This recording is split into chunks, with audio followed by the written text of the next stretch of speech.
হযরত মুসা আলাইহিস সালাম রবের দিকে লক্ষ্য করে আল্লাহ পাকের দিকে লক্ষ্য করে দুটো হাত তুলে ফরিয়াদ করতে থাকে, দুটো হাত তুলে দোয়া চাইতে থাকে, হে রব্বে আল্লাহ দীর্ঘদিন এই বৃষ্টি এখানে হয় নাই, বনি ইসরাঈলের দীর্ঘদিন এখানে পানি হয় নাই, দীর্ঘদিন এখানে বৃষ্টি হয় নাই, বনি ইসরাঈলের এই জায়গায় দীর্ঘদিন এখানে বৃষ্টি হয় নাই। আল্লাহ পাকের কাছে ফরিয়াদ করতে থাকে, আল্লাহ পাকের কাছে দোয়া চাইতে থাকে, ফরিয়াদ করতে থাকে, দোয়াটা মাংতে থাকে। মুসা আলাইহিস সালাম আল্লাহকে বলে, আল্লাহ এতগুলো বনি ইসরাঈলের মানুষকে নিয়ে আপনার দরবারে দোয়া চাই, আপনার দরবারে ফরিয়াদ করি, কিন্তু আল্লাহ আপনি তো দোয়া কবুল করছেন না, দোয়া তো কবুল হচ্ছে না, আমাদের অপরাধটা কি?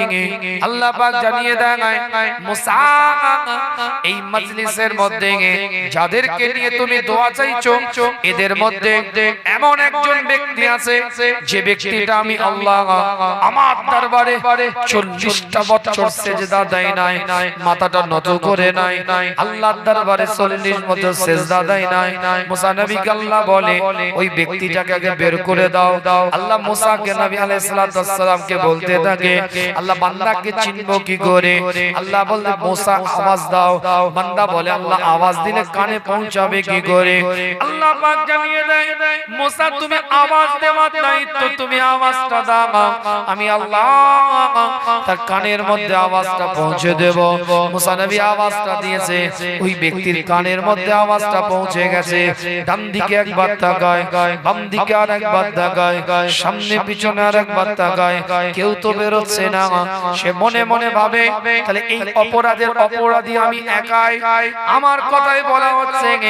আল্লাহর কাছে ফরিয়াদ করতে থাকে, আল্লাহর কাছে দোয়া চাইতে থাকে, হে রব্বে আল্লাহ, আল্লাহ তুমি আমাকে ক্ষমা করে, তুমি আমাকে maaf করো, তোমার দরবারে আমি নাফরমান অবস্থায় ছিলাম, আমি নাফরমানি করেছি, আল্লাহ তুমি আমাকে ক্ষমা করে দাও, তুমি আমাকে maaf করে দাও। কিতাবের riwayতের মধ্যে পাওয়া যায় আল্লাহ পাক আসমান থেকে বৃষ্টি আরম্ভ করে দেয়। মুসা নবী রবের দিকে লক্ষ্য করে বলে, হে রব্বে আল্লাহ আপনি বৃষ্টি দিলেন কিন্তু ওই মানুষটা তো বের হলো না। আল্লাহ পাক জানিয়ে দেয় ওই বান্দাটা এতদিন পর্যন্ত নাফরমান অবস্থায় ছিল, এখন ওই বান্দাটা আমি আল্লাহ আমার দরবারে তওবা করেছে, আমার দরবারে রোনাজারি করেছে, আমার দরবারে ইস্তেগফার করেছে, আমি আল্লাহ পাক তাকে ক্ষমা করে দিয়েছি, আমি আল্লাহ তাকে maaf করে দিয়েছি।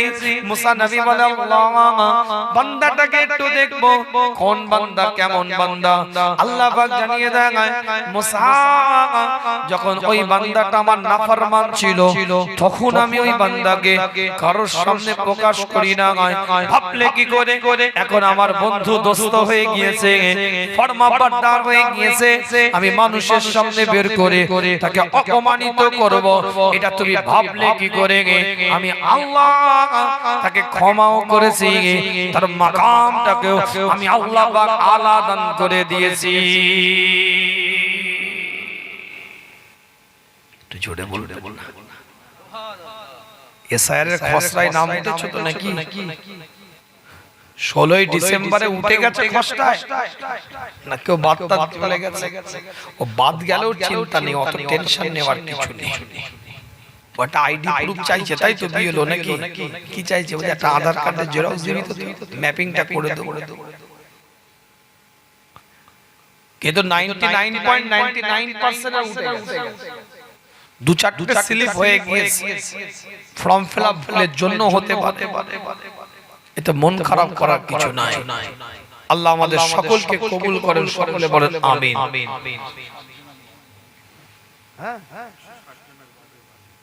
আহারে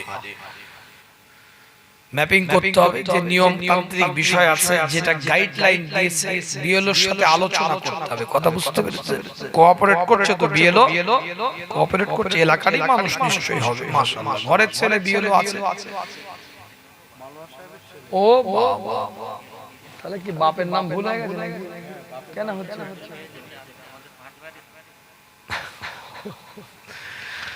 আল্লাহ পাক কবুল করেন, সকলে বলেন আমিন। তো যাই হোক, এটা হচ্ছে ফর্ম ফিল আপ বা ম্যাচিং এর জন্য আবার ওই আপনার এআই এর মাধ্যমে হচ্ছে তো অনেক সময় এমডি কারণ নেই বা এমডি আছে বা এরকম কারণে অনেক সময় হয়ে যায় এআই যে আপনার সফটওয়্যার আছে এর মাধ্যমে করছে তো এই জন্য অনেক সময় মানুষ তার করছে না সফটওয়্যার সিস্টেমে হচ্ছে তো সেজন্য অনলাইন হওয়ার কারণে আপলোডিং ভার্সন মানে আপডেট ভার্সনের মাধ্যমে হওয়ার কারণে কিছু এলোমেলো হয়ে যায় তারপরেও ইনশাআল্লাহ আমরা ভারতীয় নাগরিক ছিলাম আসি থাকবো এটা চিন্তা করার কিছু নেই আল্লাহ আমাদের সকলকে কবুল করেন সকলে বলেন আমিন একটু জোরে বলা যাবে না আমিন চিৎকার দিয়ে বলা যাবে না আমিন তো যে কথা বলছিলাম আপনাদের খেদমতে আওয়াজটা একটু দিতে হবে মন খারাপ হয়ে গিয়েছে আপনাদের আওয়াজ দেন দেখি নারায়ে তাকবীর নারায়ে তাকবীর নারায়ে তাকবীর কি আমি কি ফাঁকি মারছি বলে মনে হচ্ছে আপনাদের যে হুজুর ফাঁকি মারছে তাই আমরাও মারি এরকম কিছু মনে হচ্ছে একটা একটা করে কোট টু কোট আলোচনা করছি আপনাদের খেদমতে কিতাবটা খুলে দেখেন বানুয়াটি আলোচনা আপনাদের খেদমতে নয় রাসূলুল্লাহর বারগাহের মধ্যে একটা মেয়ে ছেলে একবার ডান দিকে ছুটতে থাকে আবার ওই মেয়েটা ছুটতে ছুটতে বাম দিকে যায় আবার ডান দিকে ছুটে আসে আল্লাহর নবী মুহাম্মদুর রাসূলুল্লাহ সাল্লাল্লাহু আলাইহি ওয়াসাল্লাম হুজুর জিজ্ঞাসা করে এই মেয়েটা এরকম ছোটাছুটি করছে কেন এই মেয়েটা কেন এরকম দৌড়াদৌড়ি করে এই মেয়ে ছেলে কেন এরকম ছোটাছুটি করে সাহাবে کرام হুজুররা বলেন ইয়া রাসূলুল্লাহ ইয়া হাবিবাল্লাহ হুজুর এই মেয়েটার একটা সন্তান ছিল সেই সন্তানটা হারিয়ে গিয়েছে সন্তানটাকে দেখতে পাচ্ছে না মা তার সন্তানকে খুঁজে পাচ্ছে না তাই পাগলের মতন ছুটে বেড়াচ্ছে পরক্ষণে মা তার সন্তানটাকে পেয়ে যায় বুকের সাথে জড়িয়ে নেয় মুখের মধ্যে চুমা দিতে থাকে কপালে বুসা দিতে দিতে বাড়ির দিকে নিয়ে যায় আল্লাহর নবী মুহাম্মদুর রাসূলুল্লাহ সাল্লাল্লাহু আলাইহি ওয়াসাল্লাম জানিয়ে দেয় হারানো বাচ্চাটাকে পেয়ে মা যেমন খুশি হয়ে যায় তার থেকে তার আল্লাহ 70,000 গুণ বেশি খুশি হয়ে যায় যখন তার হারানো বান্দা বান্দিগুলোকে পেয়ে যায় আজকে জীবনটা তৈরি করে নিতে হবে এখান থেকে শরিয়ত অনুযায়ী জীবনটাকে বানিয়ে নিতে হবে তবেই তো মাহফিলে আসাটা সার্থক হবে তবেই তো মাহফিলে বসাটা সার্থক হবে কিতাবটা খুলে দেখেন না বানোয়াটি আলোচনা আপনাদের খেদমতে নয় বনি ইসরাঈলের যুগে হযরতে মুসা আলাইহিস সালাম রবকে বলতে থাকে হে রব্বে আল্লাহ হে মাওলা হে পরওয়ারদিগার বেনিয়াজ আল্লাহ পাক এই যুগের সবথেকে খারাপ মানুষটাকে একটু দেখতে চাই একটু বাজে মানুষটাকে দেখতে চাই সবথেকে অপরাধীর সাথে আপনি একটু আমাকে সাক্ষাৎ করিয়ে দেন একটু আমি তাকে দেখতে চাই আল্লাহ পাক নির্দিষ্ট সময়টা বলে দিলেন নির্দিষ্ট জায়গাটাকে আল্লাহ পাক চিনিয়ে দিলেন আল্লাহর নবী হযরত মুসা আলাইহিস সালাম নির্দিষ্ট সময় নির্দিষ্ট জায়গায় গিয়ে দাঁড়িয়ে আছে কিতাব খুলে দেখেন পরিষ্কার করে লক্ষ্য করে একজন বনি ইসরাঈলের একজন ব্যক্তি একটা ছোট্ট বাচ্চার হাত ধরে ঘরের মধ্যে প্রবেশ করছে আল্লাহ পাক মুসা নবীকে বলতে থাকে হে মুসা তোমার বনি ইসরাঈলের সবথেকে অপরাধী হচ্ছে এই ব্যক্তিটা সবথেকে খারাপ হচ্ছে এই মানুষটা কিতাবের riwayat-এর মধ্যে পাওয়া যায় কিছুদিন চলে যাওয়ার পরে আল্লাহর কাছে ফরিয়াদ করতে থাকে আল্লাহ অপরাধীকে তো দেখালেন খারাপ মানুষটাকে তো দেখালেন জঘন্যটাকে তো আল্লাহ দেখালেন সবথেকে নেককারটাকে একটু দেখতে চায় সবথেকে ভালোটাকে একটু দেখতে চায় আমার আল্লাহ নির্দিষ্ট সময় বলে দিলেন নির্দিষ্ট জায়গা বলে দিলেন মুসা আলাইহিস সালাম নির্দিষ্ট জায়গায় গিয়ে দাঁড়িয়ে আছে নির্দিষ্ট সময় ওখানে দাঁড়িয়ে আছে লক্ষ্য করে দেখে বিগত দিন যে মানুষটা ঘরের মধ্যে প্রবেশ করেছিল বাচ্চার হাতটা ধরে সেই মানুষটা আবার বেরিয়ে আসছে, টুকটুক করে হেঁটে হেঁটে আসতে থাকে। আল্লাহ পাক জানিয়ে দেন, মুসা তোমার বনি ইসরাঈলের মধ্যে সব থেকে জঘন্য ব্যক্তি, সব থেকে নেককার ব্যক্তি এই ব্যক্তিটা, সব থেকে পরেজগার ব্যক্তি এই ব্যক্তিটা। মুসা নবী আল্লাহর দিকে লক্ষ্য করে জিজ্ঞাসা করে, হে রব্বে আল্লাহ, হে মাওলা, আপনি তো একে সব থেকে বদকার বলে আপনি আমার সাথে পরিচয় করিয়েছিলেন, আজ কি করে নেককার হয়ে গেল? আল্লাহ পাক জানিয়ে দেয়, মুসা বিগত দিন কি তুমি লক্ষ্য করো নাই ওই মানুষটার সাথে একটা বাচ্চা ছেলে ছিল? বলে আল্লাহ করেছি। ওই বাচ্চাটা ঘরের মধ্যে প্রবেশ করেছে, পিতার দিকে তাকিয়ে বলতে থাকে, আব্বা আগুনের তো অনেক ক্ষমতা, আগুনের তো অনেক পাওয়ার, আগুনের থেকেও কি কিছু ক্ষমতা বানাছে নাকি? ওই সময় পিতা উত্তর দিয়ে বলতে থাকে, আগুনের থেকেও বেশি ক্ষমতা হচ্ছে পানি, পানি আগুনকে নিভিয়ে দিতে পারে। আবার জিজ্ঞাসা করে, আব্বা ওই পানির তো অনেক ক্ষমতা, এই পানির থেকেও কি কিছু ক্ষমতা বানাছে নাকি? বাচ্চার দিকে তাকিয়ে পিতা বলে, পানির থেকেও ক্ষমতা হচ্ছে হাওয়া, হাওয়া পানিকে উত্তাল করে দিতে পারে।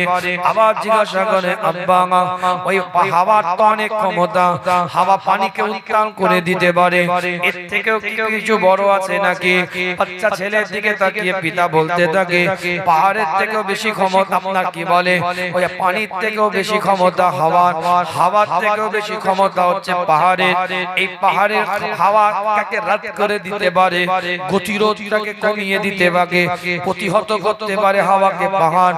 আবার প্রশ্ন করে, আব্বা পাহাড়ের তো অনেক বড় ক্ষমতা, অত বড় সাইক্লোন, অত বড় পাহাড় হাওয়াকে কন্ট্রোল করতে পারে, কমিয়ে দিতে পারে, হাওয়াকে একটু কমিয়ে দিতে পারে তীব্রতা, পাহাড়ের তো অনেক বড় ক্ষমতা, অনেক বেশি বড় পাহাড়।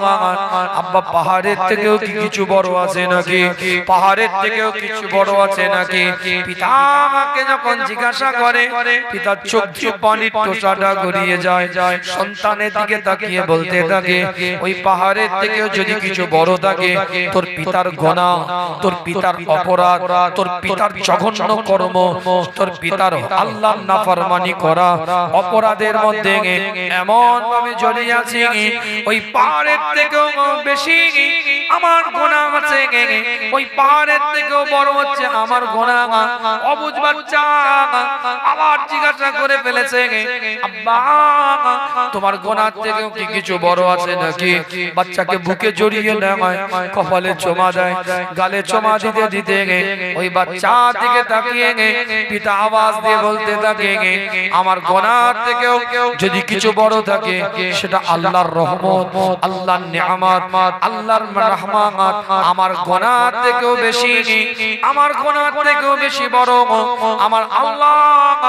মুসা আলাইহিস সালামকে বলতে থাকে, হে মুসা আমি আল্লাহ পাক ওই বান্দার এই কথাটা শোনার সঙ্গে সঙ্গে তার জীবনের সব গুনাহকে ক্ষমা করে দিয়েছি।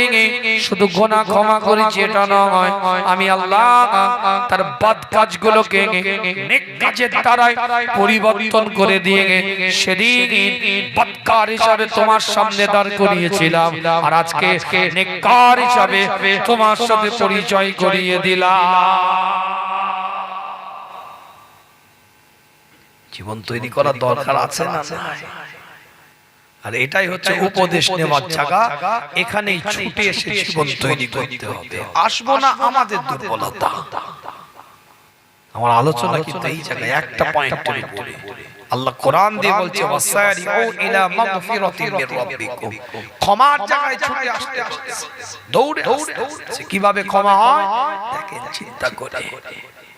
আল্লাহ নবী নবী মুহাম্মদুর রাসূলুল্লাহ সাল্লাল্লাহু আলাইহি ওয়াসাল্লামের সাহাবা হযরত ওমর ইবনে খাত্তাব রাদিয়াল্লাহু তাআলা আনহু তিনি রাষ্ট্রনায়ক তখন রাষ্ট্রপ্রধান সাম্রাজ্য পরিচালনা করে সাম্রাজ্যের দায়িত্বে নিয়ে আসেন গোটা পৃথিবীর অর্ধাংশ পরিচালনা করে ওমর ইবনে খাত্তাব সেই যুগে একটা যুবক ছেলে রাস্তা দিয়ে হাঁটতে হাঁটতে যায় এই এমন অবস্থায় যুবক ছেলেটা একটা সুন্দরী মেয়ের দিকে তাকিয়ে আই লাভ ইউ বলেছে আই লাইক ইউ বলেছে আমি তোমাকে ভালোবাসি আমি তোমাকে পছন্দ করি এই কথা বলার সঙ্গে সঙ্গে যুবতী মেয়েটা যুবক ছেলেটার দিকে তাকিয়ে লক্ষ্য করে বলে আমি তোমার এই প্রস্তাবকে তখনই গ্রহণ করব আমি তোমার এই প্রপোজকে তখনই মান্যতা দেব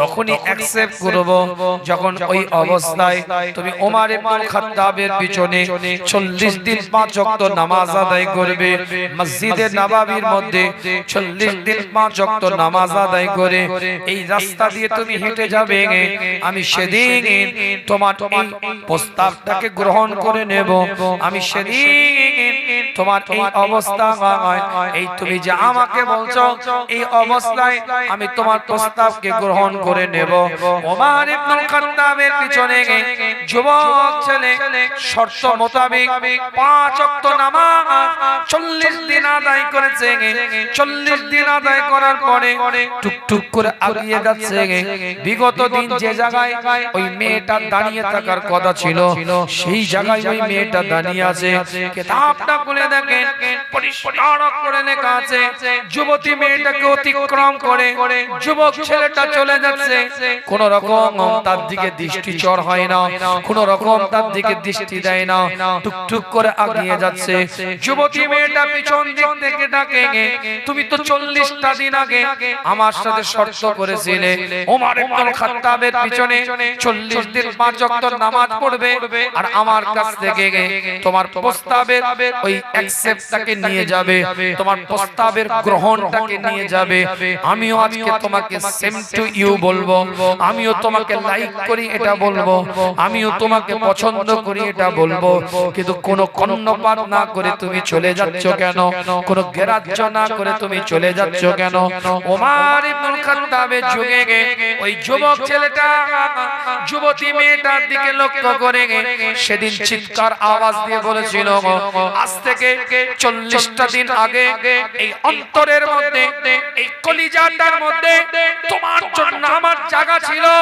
তোমার জন্য আমার ভালোবাসার জায়গা ছিল কিন্তু 40 দিন ওমর ইবনে খাত্তাবের পিছনে 5 ওয়াক্ত নামাজ পড়ার কারণে এই অন্তরের মধ্যে কেবলমাত্র ওমরের খোদা আমার আল্লাহ পাক জায়গা করে নিয়েছে রাস্তায় আস্তে আস্তে এটা নমুনা দেখালাম রুটে আসার নমুনা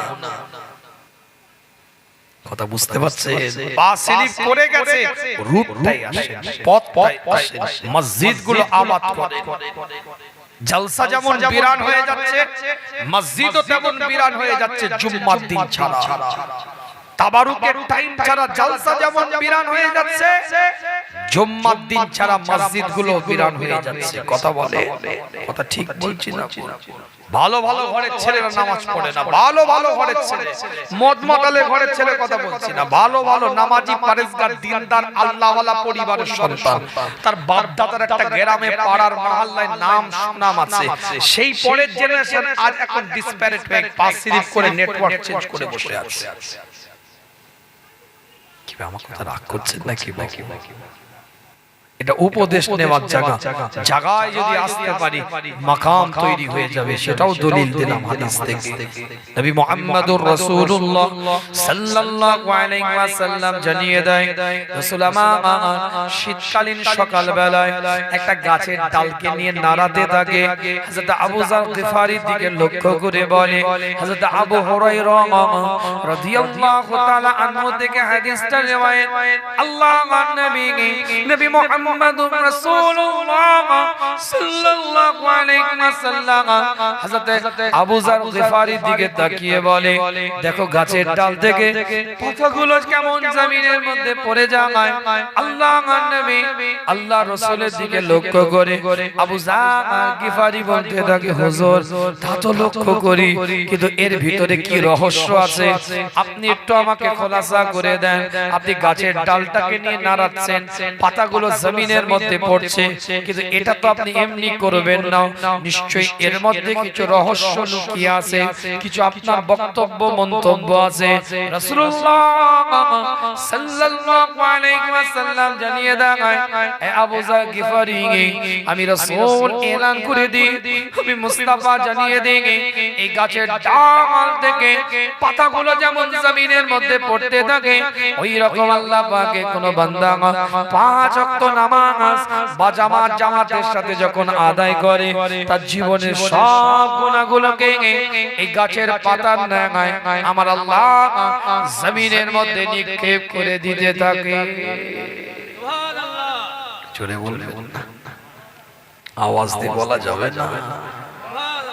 قل إن صلاتي ونسكي ومحياي ومماتي لله رب العالمين। আল্লাহ কোরআন দিয়ে জানিয়ে দেয়, নবী আপনি বলে দেন, আপনার নামাজ, আপনার কুরবানি, আপনার হায়াত, আপনার মওত, এটা আমি আল্লাহ আমার জন্য, এটা আপনি জানিয়ে দেন, এটা আপনি এলান করে দেন। আজ আপনাকে আমাকে মসজিদগুলোকে বিরান থেকে বাঁচাতে হবে। শুধু লড়াই ওয়াকফ সম্পত্তি বাঁচাবার লড়াই নয়, ও তো আমাদের লড়াই থাকবে 9,30,000 একর সম্পত্তি আমাদের সম্পত্তি।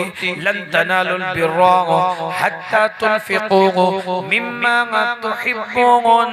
আমাদের পূর্বপুরুষ আমাদেরকে বাঁচাবার জন্য মসজিদ, মাদ্রাসা, মক্তব, ঈদগাহ, কবরস্থান, চ্যারিটি, লিল্লাহ বোর্ডিং, এতিমখানা 9,30,000 একর সম্পত্তি আল্লাহকে খুশি করার জন্য, আল্লাহ পাকের রেদামন্দির জন্য 9,30,000 একর সম্পত্তি আমাদের পূর্বপুরুষ দিয়ে গিয়েছে। এই সম্পত্তি বাঁচাবার দায়িত্ব যেমন আমাদের, কিন্তু মনে রাখবেন মসজিদগুলো যদি বিরান হয়ে যায়, তাহলে এটা কিন্তু সম্পত্তি যেমন খাতা কলমে বাঁচাতে হবে, ওপেনিয়ান খাতা কলমে যেমন CSRS LLR এর রেকর্ড ছিল মসজিদ নামে, আজ কেন 1 নম্বর খতিয়ানে উঠবে, আজ কেন কালেক্টরের নামে রেকর্ড হবে, মসজিদ কেন পর্চাতে লেখা থাকবে না? এটা যেমন খাতা কলমের লড়াই আমাদের থাকবে, এটা একটা বাঁচাবার পদ্ধতি, আইনি প্রসেস মেইনটেইন করে, আর আপনার আমার সিজদাটা মসজিদের মধ্যে দিয়ে বাস্তব মসজিদটাকে আবাদ করে মসজিদের বিরান থেকে বাঁচাতে হবে। কথাটা মনে বুঝতে পারতে পারে। আমাদের লড়াইটা কি হচ্ছে? সুপ্রিম কোর্টে লড়াই চলছে, কি বাঁচাবার লড়াই? মসজিদ বাঁচাবার লড়াই। ওয়াকফ অ্যামেন্ডমেন্ট বিল 2025 যেটা এনেছে, এই বিলের বিপক্ষে তো আমাদের লড়াই। শুধুমাত্র কিছু সংখ্যার জোরে, পার্সেন্টেজ সংখ্যার জোরে এই ওয়াকফ অ্যামেন্ডমেন্ট বিল পাস করা হয়েছে। 232 জন এমপি আমাদের পক্ষে ছিল অ্যামেন্ডমেন্ট বিলের বিপক্ষে, বাকিগুলো বিলের পক্ষে ছিল। শুধুমাত্র সংখ্যার জোরে তারা এই অসাংবিধানিক একটা বিল এনেছে। আর্টিকেল 26A কে ভায়োলেট করছে, আর্টিকেল 14 কে ভায়োলেট করছে, আর্টিকেল 25 কে ভায়োলেট করছে। তাহলে এর লড়াই তো আমাদের চলছে। সুপ্রিম কোর্টে আমরা আইনি লড়াই করছি, রাজ্যের বুকে আমরা রাজপথে নেবে প্রতিবাদ করে লড়াই করেছি, করব আগামীতেও। কেউ মানা করলে শুনবো না, কেন এটা এখানে আইনি লড়াই দিল্লিতে হবে, আর এখানে রাজপথের লড়াই। কিন্তু আমার বক্তব্য এই জায়গায়, আইনি লড়াই আর রাজপথের লড়াইয়ের মধ্যে থেকে আরেকটা লড়াই তৈরি করতে হবে, মসজিদগুলোকে আবাদ করা। কথাটা ভুল বলছি নাকি? ফজরের ওয়াক্তে 3:30 ওয়াক্ত নয়, ওয়াক্ত একটা 4:52 না 53। ওটা আমাদের ওখানে 51। 2-3 মিনিটে দিতে কেন লাস্ট টাইম আর ফার্স্ট টাইম এগুলো খুব ক্যালকুলেশন থাকে আমার কেন বলেন তো মজার কথা বলে দিই কখন একদম ওয়াক্ত শেষ হয়ে যাচ্ছে আর কখন ওয়াক্তটা শুরু হচ্ছে এটা আমি খুব সার্চ করে দেখি এর কারণ হচ্ছে আমি যদি তাড়াতাড়ি কোনো জায়গায় পৌঁছে যাই বাড়িতে কেন শরীর মানুষ না তো রোবট আমার কথা কিছু বুঝতে পারছেন তো রোবট না শরীর গতকালকে দুপুরে জলসা করেছি সন্ধ্যালিয়া আমিনপুর এই আমিনপুর না দেগঙ্গা আমিনপুর না দেগঙ্গা একটা আমিনপুর আছে শাসন আমিনপুর ওই রেলগেটটা পার করে একটা গ্রাম আছে সন্ধ্যালিয়া দুপুরে প্রোগ্রাম করেছি প্রায় 2.5-3 ঘন্টার কাছাকাছি আলোচনা করেছি আপনার কি বলে 12:30টায় উঠেছি 3:17 ছেড়েছি দুপুর বেলা জোহরের নামাজ আওয়াল ওয়াক্ত হয়ে গেছে এই যে বললাম সিস্টেমে চলতে হয় আমাকে এই চাদরটা ফেলে রেখেছিলাম ওখানে কাঁচ কলে দাঁড়িয়ে ছিল নিয়ে এলো তো যাই হোক যে কথা বলছিলাম ওখান থেকে একটু রেস্ট নিলাম সব মহব্বতের মানুষ আছে হুজুর কেবলাতে আপনারাও সব মহব্বতের মানুষ ভালোবাসার মানুষ আল্লাহ কবুল করেন একটু রেস্ট নিলাম ওখান থেকে গেলাম দক্ষিণ সরাই 9টা থেকে 11:14 পর্যন্ত আলোচনা করেছি 9টা 5-7 উঠেছিলাম ওই 11:14 নেবে ওখান থেকে গেলাম সোনাকানিয়া হাবড়া লাইনে সোনাকানিয়া বলে একটা জায়গা 12:35 থেকে প্রায় আপনার সরি 12টা বলছি 11:35 থেকে প্রায় 1:42 এর কাছাকাছি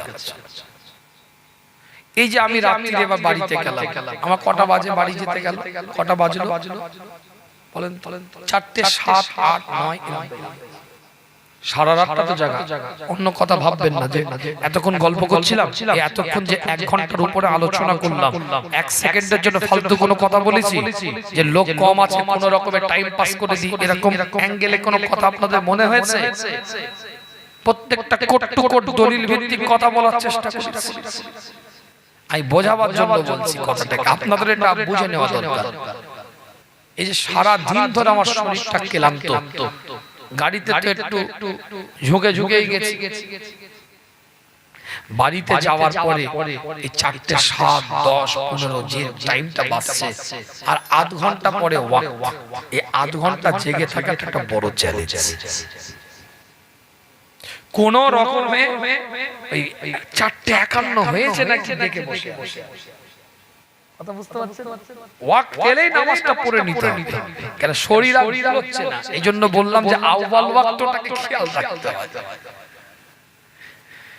আর শেষ ওয়াক্তটাকে কেন খেয়াল রাখতে হয় কোন সময় যদি আমি 12:30টায় ঘুমিয়ে পড়ি কোন জায়গায় 12:30 আমি আমার জামাতে নামাজ চেষ্টা করি পড়া আলহামদুলিল্লাহ আল্লাহ যদি নিয়ে যায় পড়বো অবশ্যই কিন্তু তারপরে কাজা না হয়ে যায় এটাকে মাথায় রাখার জন্য শেষ ওয়াক্তটাকেও খেয়াল রাখতে হয় 12:30টায় চোখ লেগে গেল শেষ ওয়াক্তটা আমার কথা এটা যদি খেয়াল না থাকে তাহলে তো ফট করে উঠে নামাজটা পড়তে পারবে না কি ভাই কথা ঠিক জামাত হয়তো ধরেন 4:15 কি 5:10 কি 4:45 জামাতটা মিস হয়ে গেছে কিন্তু আপনার ঘুমের তাড়নার এমন একটা সময় ঘুম ভাঙছে টাইমটা আছে নামাজটা হয়ে যাবে জামাত মিস হয়েছে কিন্তু নামাজটা হয়ে যাবে তাহলে শেষ টাইমটা সম্পর্কে জানতে হবে তবে চট জলদি ওযু করে নামাজে দাঁড়াতে পারবেন তাই জন্য বললাম আউয়াল ওয়াক্ত শেষ ওয়াক্তটা অনেকটা খেয়াল থাকে যাই হোক আল্লাহ পাক কবুল করেন সকলে বলেন আমিন তো জোরে বলা যাবে না আমিন চিৎকার দিয়ে বলা যাবে না আমিন তো যে কথা বলছিলাম মসজিদগুলোকে আবাদ করতে হবে লড়াই রাজপথে আন্দোলন লড়াই চলবে ওয়াকফ সম্পত্তির বাঁচাবার লড়াই মসজিদ বাঁচাবার লড়াই মক্তব বাঁচাবার লড়াই মাদ্রাসা বাঁচাবার লড়াই ঈদগাহ বাঁচাবার লড়াই কবরস্থান বাঁচাবার লড়াই এটা রাজপথে যেমন আন্দোলনের লড়াই চলবে দিল্লির বুকে আইনি লড়াই যেমন চলবে মসজিদগুলোকে আবাদ করে আমাদের এটা ঈমানি লড়াইটাকে জিন্দা রাখতে হবে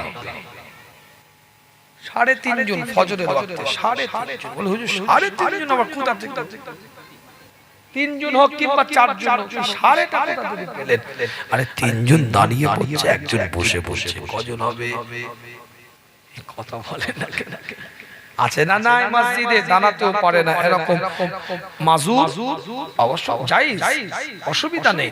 আমি বলছি 4.5 জন, 4 জন দাঁড়িয়ে আর একজন কড়ি আঙুলের মতন বসে, এই তো মুসল্লির অবস্থা।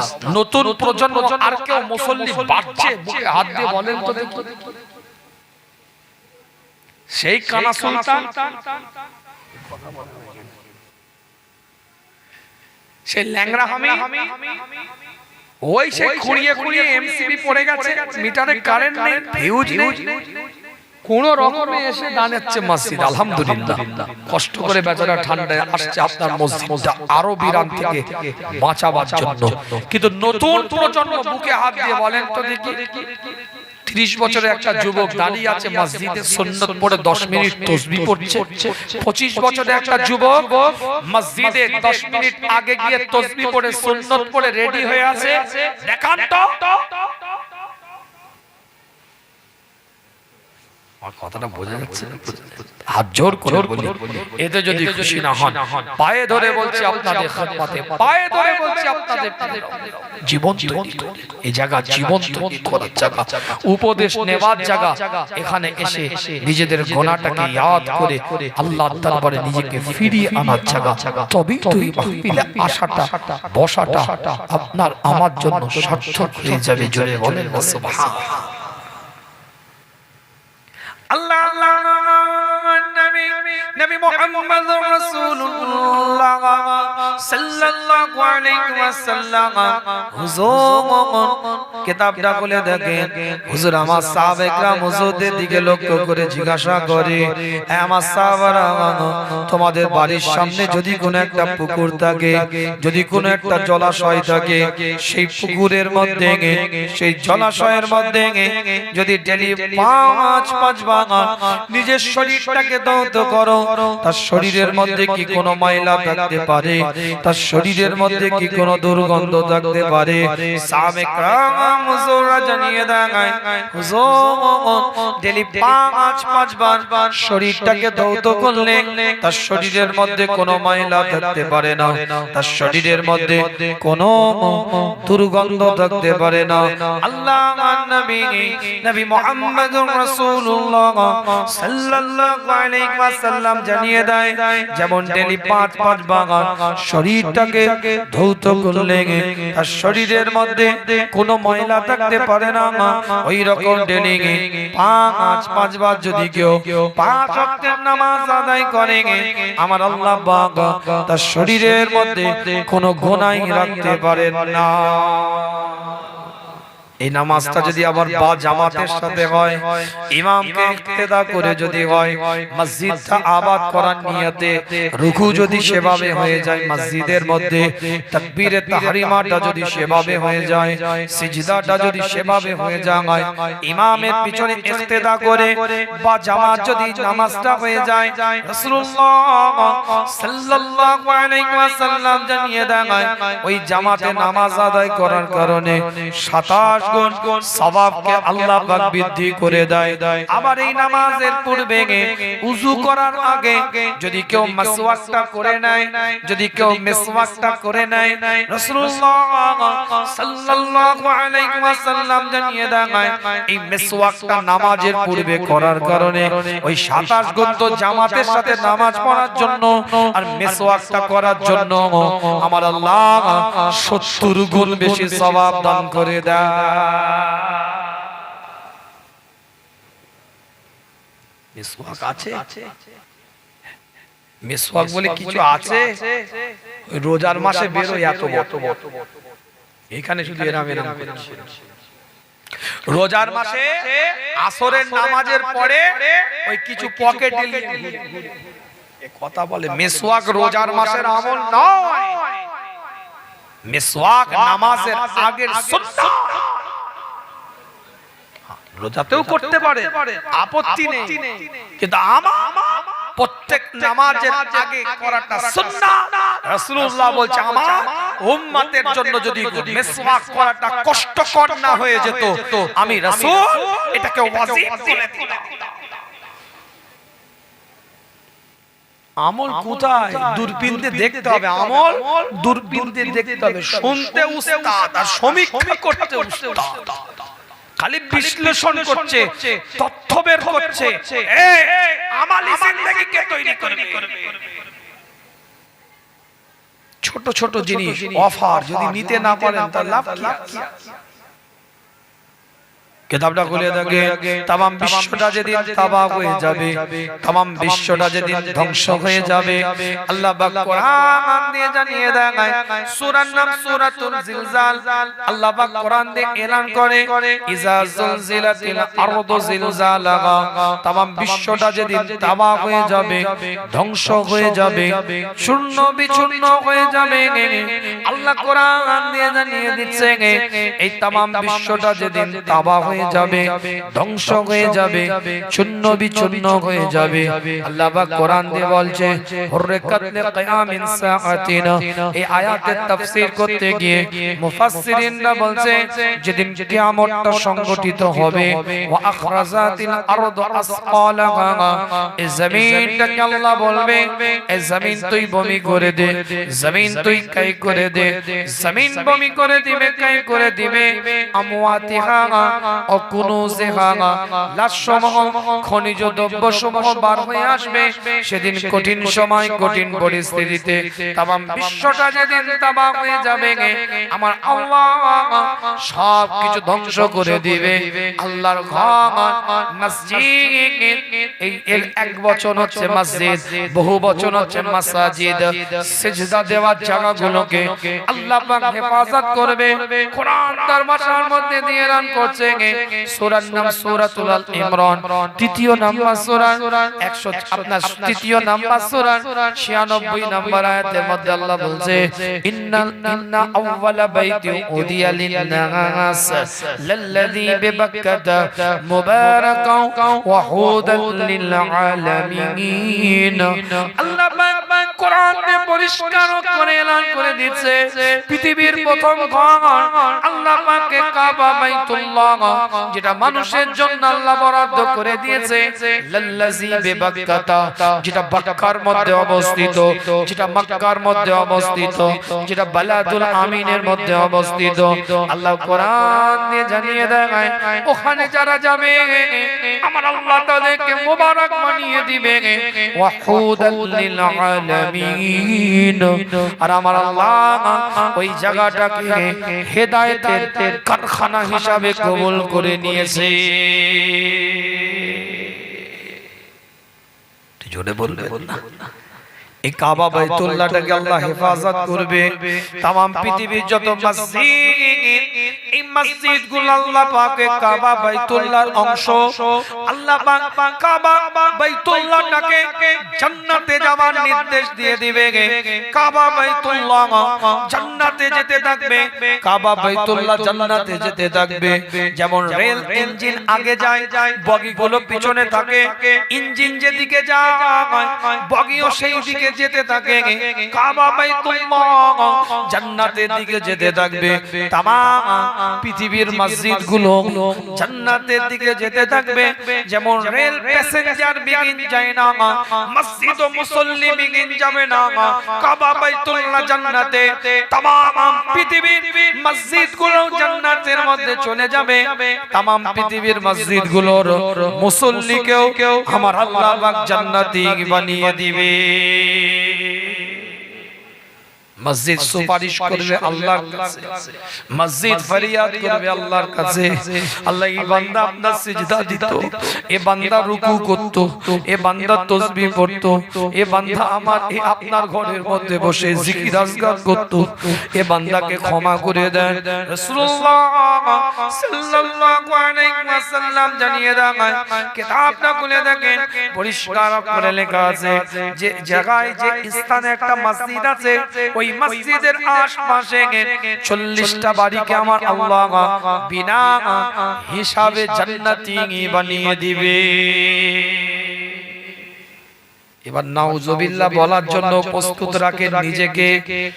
আল্লাহর নবী নবী মুহাম্মদুর রাসূলুল্লাহ সাল্লাল্লাহু আলাইহি ওয়াসাল্লাম হুজুর আমার সাহাবে کرام হুজুরদের দিকে লক্ষ্য করে বলতে থাকে যে এলাকায় যে জায়গায় একটা মসজিদ আছে ওই মসজিদের আশপাশে 40টা বাড়িকে আমার আল্লাহ বিনা হিসাবে জাহান্নামী বানিয়ে দিবে। সাহাবে کرام হুজুররা বলে ইয়া রাসূলুল্লাহ কে ইয়া হাবিবাল্লাহ হুজুর 40টা বাড়ি জান্নাতে 40টা বাড়ি জাহান্নামে, হুজুর একটু খোলাসা করে দিন। আল্লাহর নবী আল্লাহর রাসূল এলান করে দেন 40টা বাড়ি এজন্য জান্নাতে যাবে। তাদের মধ্যে অপরাধ থাকতে পারে, ভুল কিছু থাকতে পারে, ত্রুটি কিছু থাকতে পারে, কিন্তু মুয়াজ্জিন যখন আযানটা দিয়েছে হাইয়া আলাস সালাহ, যখন আযান দিয়েছে মুয়াজ্জিন ফজরের ওয়াক্তে চিৎকার দিয়ে আসসালাতু খায়রুম মিনান নাওম, নামাজ ঘুমের থেকেও বেশি উত্তম। মুয়াজ্জিনের আযান শুনে কাতারে কাতারে তারা দাঁড়িয়ে গিয়েছে, মসজিদের হক আদায় করেছে। ভুল থাকতে পারে, ত্রুটি থাকতে পারে, কিন্তু আমার আল্লাহ তাদের ভুলগুলোকে মসজিদের হক আদায় করার কারণে, জামাতের সাথে নামাজ পড়ার কারণে আমার আল্লাহ পাক ক্ষমা করে দিয়েছে।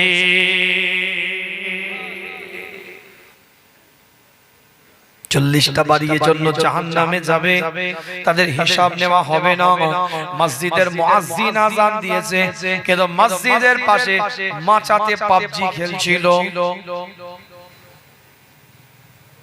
মসজিদের মুয়াজ্জিন আযান দিয়েছে, রাস্তার উপরে আড্ডা মেরেছে। মসজিদের মুয়াজ্জিন আযান দিয়েছে, চায়ের দোকানে গীবত করে কাটিয়েছে। মসজিদের মুয়াজ্জিন আযান দিয়েছে, জামাতের হক আদায় করে নাই, বাজামাত নামাজের সাথে আসে নাই, তাকবীরে উলার সাথে নামাজ আদায় করে নাই, মসজিদের চৌকাঠটা পা দিয়ে মারাই নাই, মসজিদের মধ্যে প্রবেশ করে না। এই মসজিদের হক আদায় না করার কারণে তাদের ভালো কাজ থাকতে পারে, উত্তম কাজ করতে পারে। রাসূলুল্লাহ বলছে এই উত্তম কাজের সাজা তাদের দেওয়া হবে না, সরাসরি তাদেরকে জাহান্নামী বানিয়ে দেওয়া হবে। কঠিন হাদিস। হাত জোর করে বলি, এতে যদি খুশি না হন পায়ে ধরে বলি, রাগ করবেন না। রাস্তা তো আছে, আসেন ফিরে আসি, সংশোধন হয়ে নিজেকে। কথা ঠিক আছে, রুট তো ছক করা আছে, একবারে ম্যাপিং তো করা আছে সুন্দরভাবে। আসেন এখনো সময় আছে, জীবনটাকে তৈরি করে নি। আল্লাহ কোরআন দিয়ে জানিয়ে দেয়, পরিষ্কার কোরআন তার ভাষার মধ্যে এলান করছে, যখনই নিজেকে অপরাধী বলে মনে হবে, যখনই নিজেকে খারাপ বলে মনে হবে, বাজে কাজ কর্ম করেছে এটা মনে হবে, আল্লাহ দায়িত্ব নিয়ে বলছে আল্লাযীনা ইযা ফাআলু ফাহিশাতা أو ظلموا أنفسهم ذكروا الله فاستغفروا لذنوبهم ومن يغفر الذنوب إلا الله। সূরা আল ইমরান 3 নম্বর সূরা 135 নম্বর আয়াতের মধ্যে আল্লাহ বলছে, পরিষ্কার কত সুন্দরভাবে আল্লাহ ডিক্লেয়ার দিচ্ছে আল্লাযীনা ইযা ফাআলু ফাহিশাতা, তোমাদের মধ্যে যদি কেউ কোনো অশ্লীল কাজ করে, খারাপ কাজ করে, নোংরা কাজ যদি করে, আল্লাহ নিজে বলছে কি করবে। অশ্লীল কাজ যদি করে, নোংরা যদি কাজ করে, জঘন্য অপরাধের যদি কোনো কাজ করে, আও যালামু আনফুসাহুম, নিজের নফসের উপরে যদি অত্যাচার করে ফেলে, নিজের নফসের উপরে যদি অত্যাচার করে, এই অবস্থায় ওই বান্দাটা কি করবে, তার দায়িত্বটা কি থাকবে, কি করে সে রাস্তাটাকে চিনবে। আল্লাহ কোরআন দিয়ে জানিয়ে দেয় যাকারুল্লাহ, ওই অবস্থায় ওই বান্দাটা আল্লাহ বলছে তারা আমাকে ডাকুক। জোরে বল, জোরে বলবেন। আর আমি বলতে বলছি না, আল্লাহ ডাকতে বলছে। যাকারুল্লাহ মানে কি? তারা আমাকে স্মরণ করুক, তাহলে আমরা অপরাধী খারাপ। সুবহানাল্লাহ দ্বারা আল্লাহ মাফ করবে, আলহামদুলিল্লাহ দ্বারা আল্লাহ মাফ করবে, আল্লাহু আকবারের দ্বারা আল্লাহ মাফ করবে, ইস্তিগফারের দ্বারা আল্লাহ মাফ করবে। এটা আমি বলছি না, আবার অর্থটা বলছি, শুনুন বুঝুন, একটু আলোচনা, জীবনটা পরিবর্তন করার চেষ্টা করেন।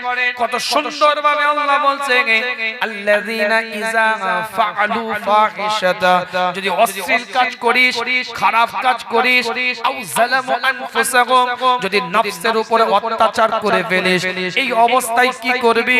যাকারুল্লাহ, আল্লাহ বলছে আমাকে স্মরণ কর, আমাকে ডাক, আমাকে ইয়াদ কর, আমাকে স্মরণ করতে ডাক। কেন ডাকবি? কিসের জন্য তোরা ডাকবি? আল্লাহ সেটাও কোরআন দিয়ে বলছে, ফাস্তাগফারু লিযুনুবিহিম, নিজেদের গুনাহ থেকে বাঁচার জন্য নিজেরা আমি আল্লাহ আমাকে স্মরণ কর। আল্লাহ দায়িত্ব নিয়ে বলছে, ওয়া মান ইয়াগফিরু যুনুবা ইল্লাল্লাহ, আমি আল্লাহ ছাড়া কে তোদেরকে ক্ষমা করবে? অর্থাৎ আমি আল্লাহ তোদেরকে ক্ষমা করে দেব। জোরে বলে, আরো আওয়াজ দিয়ে বলে। একটা মানুষের জবান বন্ধ থাকলে আল্লাহ তুমি দেখতে পাচ্ছ। আল্লাহ আমার বলার ভুল হতে পারে, তোমার দেখার ভুল হয় না। একটা মানুষের জবান বন্ধ থাকলে আল্লাহ তুমি দেখতে পাচ্ছ, বিচার তোমাকে দিলাম। আর যতক্ষণ আলোচনা করেছি আল্লাহ তুমি দেখতে পেয়েছো, তোমার বান্দাদেরকে কিভাবে বোঝাবার চেষ্টা করেছি। একটা মানুষের জবান যেন বন্ধ না থাকে, চিৎকার দিয়ে বলেন সুবহানাল্লাহ, আরো আওয়াজ দিয়ে বলেন সুবহানাল্লাহ। কিতাবটা খুলে দেখেন, তানওয়াটি আলোচনা আপনাদের খিদমতে নয়, একটার পর একটা দলিল দিয়ে আপনাদের খিদমতে আলোচনা করে গিয়েছি। এক একটা পয়েন্টের উপরে আলোচনা।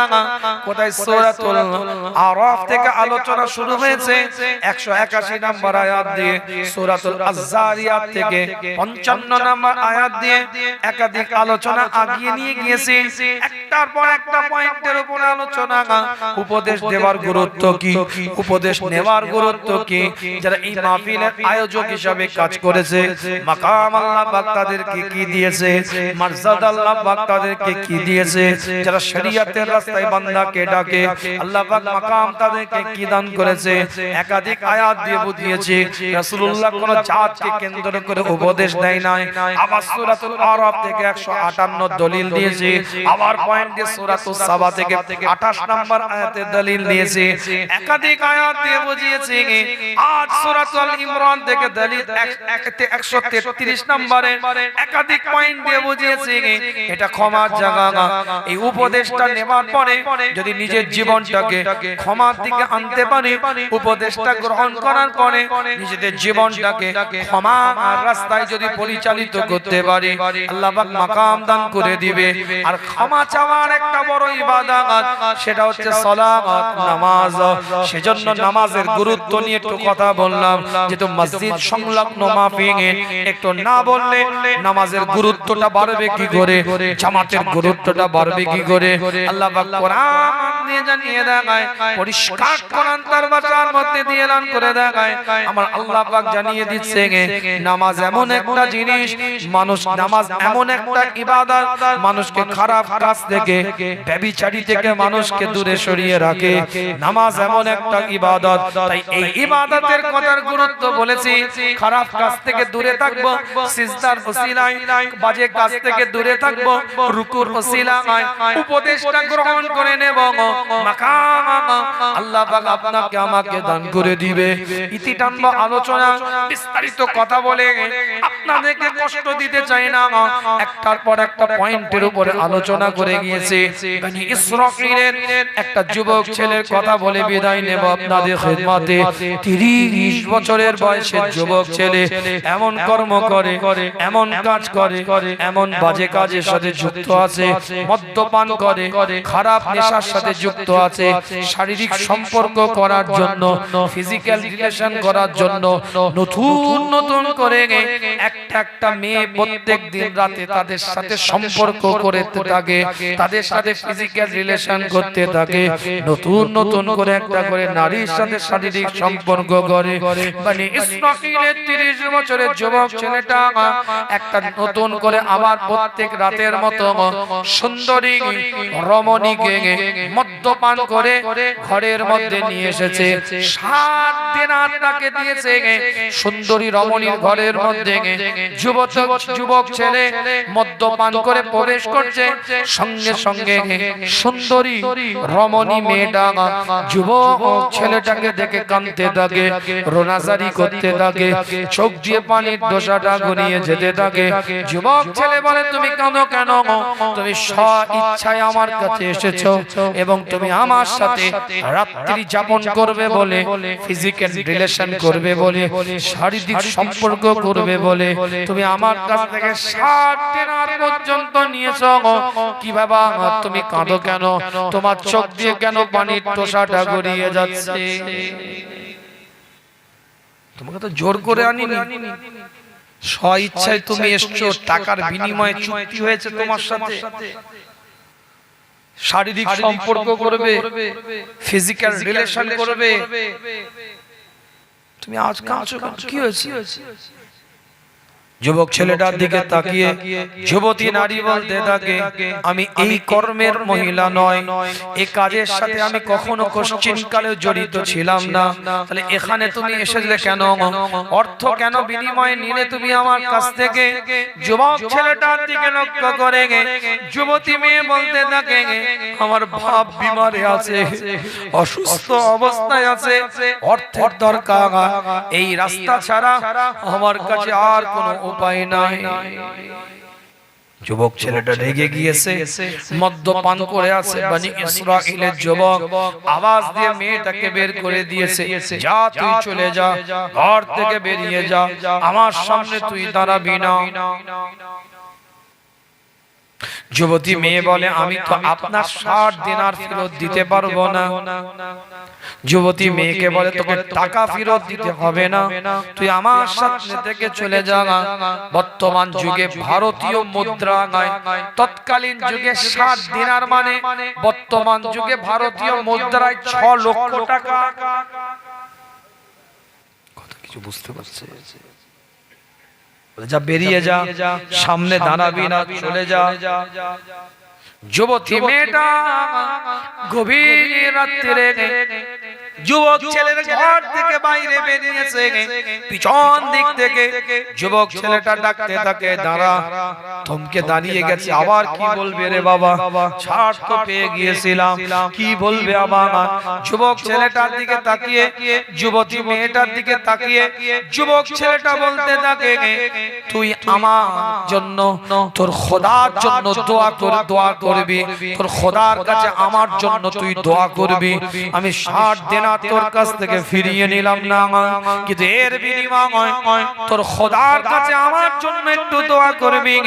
আমি একজন অপরাধী, আমি একজন খারাপ, আমি একজন জঘন্য, আল্লাহ যেন আমাকে হেদায়েত দেয়। মেয়েটা দোয়া চেয়েছে, আল্লাহ কবুল করে নিয়েছে, রব কবুল করে নিয়েছে, খোদা কবুল করে নিয়েছে। কিতাবটা খুলে দেখেন, পরিষ্কার করে লেখা আছে, পরিষ্কার করে লেখা আছে, আল্লাহ পাক ওই মেয়েটার দোয়াকে কবুল করে যুবকটাকে হেদায়েত দিয়ে দিয়েছে। 30 মিনিট ধরে আল্লাহর কাছে কেঁদেছে, আল্লাহ মাফ করে দাও, আল্লাহ ক্ষমা করে দাও। ওই অবস্থায় মৃত্যু হয়ে গিয়েছে।